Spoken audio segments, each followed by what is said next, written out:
행복에 대한 이야기를 살펴보도록 하겠습니다.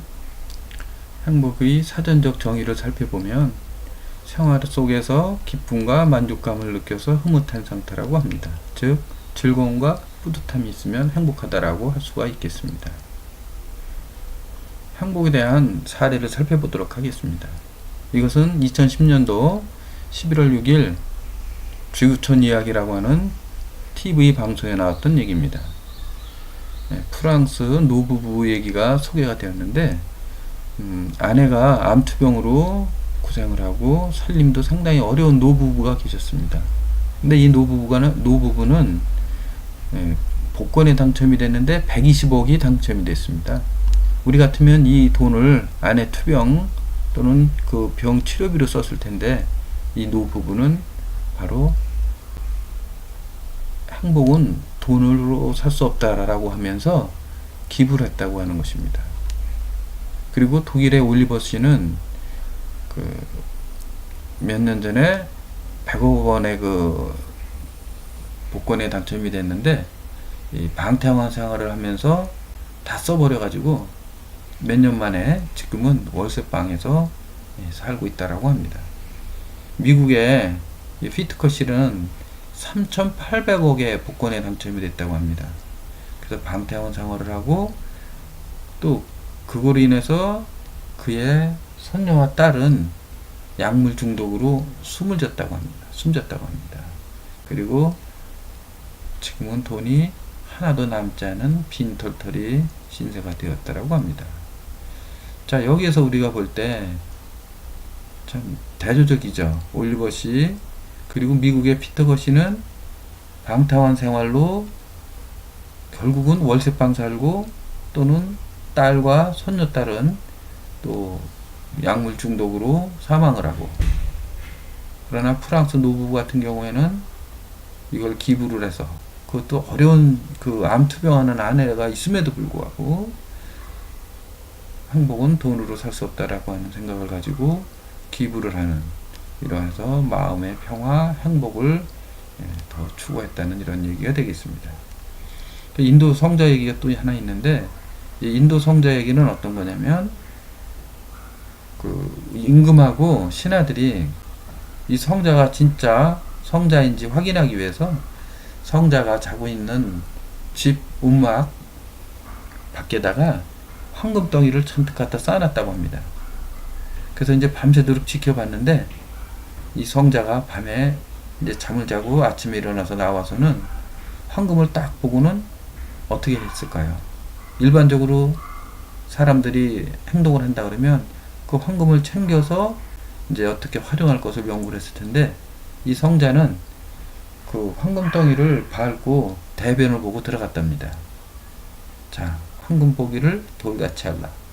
바로 이 성자의 경우 아주 중요한 그러한 사례가 될 수가 있다라고 할 수가 있겠습니다. 자, 이러한 행복에 대한 관점은 어떤 것이겠습니까? 두 가지가 있는데, 하나는 쾌락주의 입장이 있고 다른 하나는 자아실현적 입장이 있을 수 있습니다.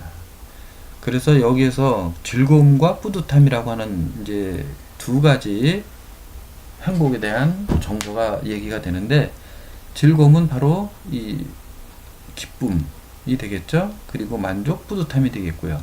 이것은 곧 주관적, 개인적으로 누구에게나 다 해당이 되는 것이 아니고 그 개인에게만 해당되는 주관적 안녕의 개념이 되겠습니다. 그리고 이 자아실현적 입장은 본인이 지니고 있는 잠재적으로 타고난 소질을 개발해서 그것을 실현함으로써 얻게 되는 기쁨과 만족, 이런 것들이 결국은 행복의 관점이 될 수 있다라고 할 수가 있겠습니다.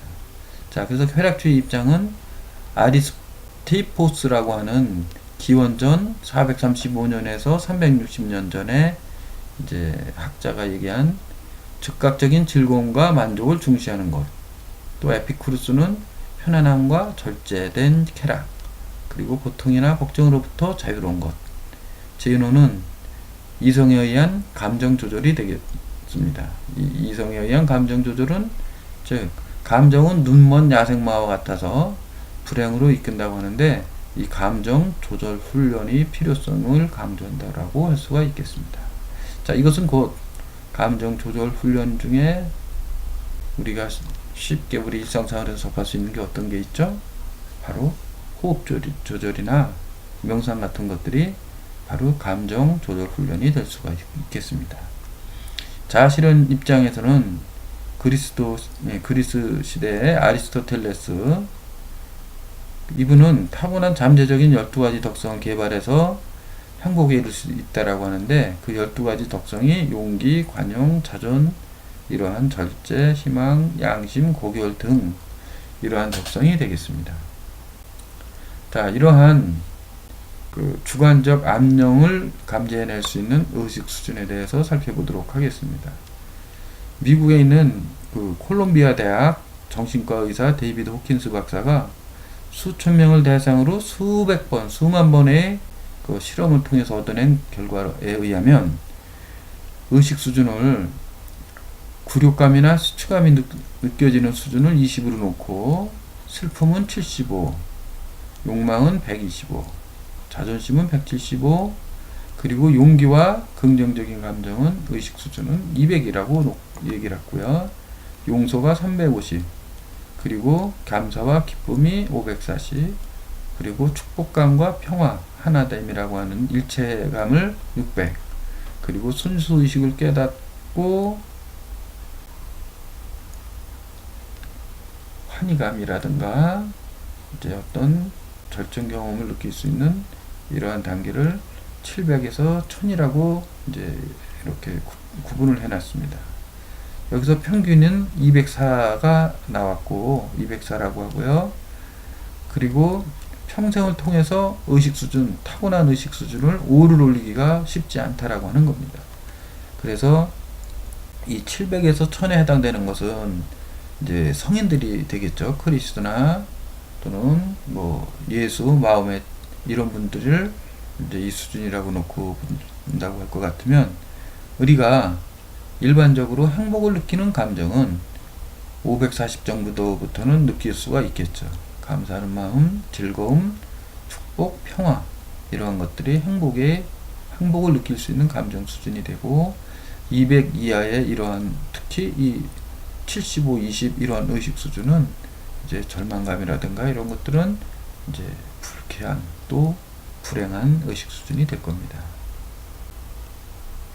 그래서 긍정정서가 앞에서도 말씀한 것처럼 부정과 긍정이 있으면 부정정서가 불행으로 이끄는 길이라고 하면, 이 긍정정서는 행복으로 이끄는 그러한 분기점이 될 수가 있다라고 할 수가 있겠습니다. 그래서 긍정정서의 역할에 대해서 이 긍정심리학자들이 얘기한 것에 의하면 해독제의 역할을 한다는 겁니다. 그래서 긍정정서는 부정정서나 스트레스의 신체적, 심리적 후유증으로부터 안정된 평정 상태로 회복을 돕는다라고 했습니다. 그리고 적절한 균형, 즉 긍정정서와 부정정서의 또는 사고의 적절한 비율로 인해서 행복을 얻을 수도 있고, 그래서 이것을 긍정정서 1.6 대 부정정서 1.0 정도면 황금 비율이라고 하는 것입니다. 또 긍정 경험을 많이 하게 되면 행복에 이를 수가 있는데, 특히 웃음은 위험 상황에 겪게 되는 공포 경험에 수반되는 잔존 효과를 씻어내고, 그리고 이러한 긍정 경험에 해당되는 것들은 사랑과 친밀감, 몰입 경험, 그리고 여가와 안식, 절정 경험, 그리고 고온의 경험이라고 하는 것은 어떤 걸 의미하냐면 은근한 즐거움, 고요 속에서 느껴지는 평화로움, 이런 것들이 고온의 경험이 해당이 되겠습니다. 그래서 이러한 긍정정서는 어떤 효과를 발휘하느냐, 바로 원상복구 할 수 있다는 가설이 성립이 됩니다. 즉 부정정서를 씻어내고, 그리고 부정적 의식이나 부정적 콤플렉스를 제거해서 해독제 역할을 해준다고 할 수가 있습니다. 자, 그러면 자아실현적 관점의 행복에 대해서 긍정심리학자들이 얘기하는 성격적 대표 강점을 통해서 살펴보도록 하면, 이 긍정정서를 나타내는 이러한 성격적 강점은